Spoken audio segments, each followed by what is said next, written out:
আসসালামু আলাইকুম এভরিওয়ান। নতুন আরেকটি রেসিপি নিয়ে চলে আসলাম। তো আজকের রেসিপিতে থাকছে ডিম ভাজি।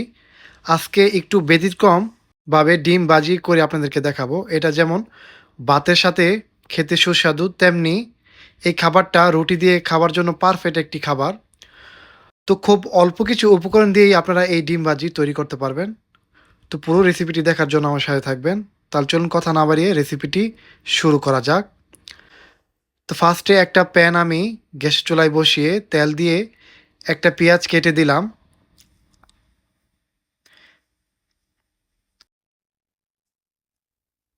পেঁয়াজ দেওয়ার পর এর মধ্যে এখন আমি দিয়ে দিলাম ৩ কোয়া রসুন কাটা।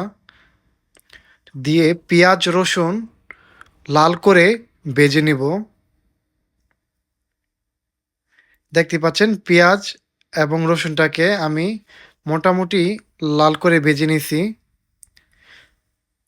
তো এর মধ্যে এখন আমি দিয়ে দিব একটা টমেটো কাটা এবং ৪টা কাঁচামরিচ কেটে আমি এর মধ্যে দিয়ে দিছি।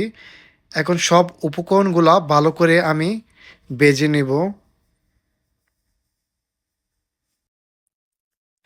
এখন এর মধ্যে দিয়ে দিলাম লবণ, আপনারা স্বাদ মতন লবণ অ্যাড করে দিবেন।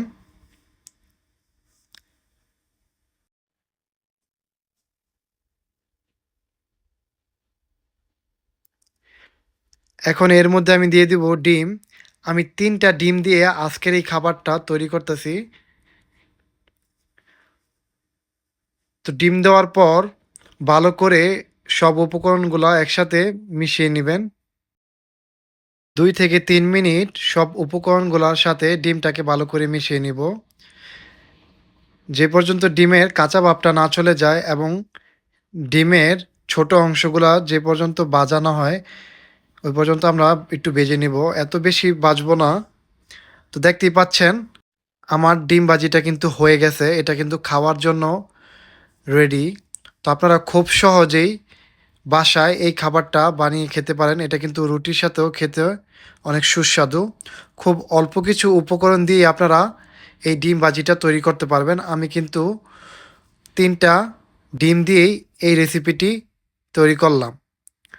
তো এটি ভাতের সাথে খেতে যেমন সুস্বাদু, তেমনি রুটির সাথে খাওয়ার পারফেক্ট একটি খাবার এটা। সকালের নাস্তার জন্য এটা বেটার হয়।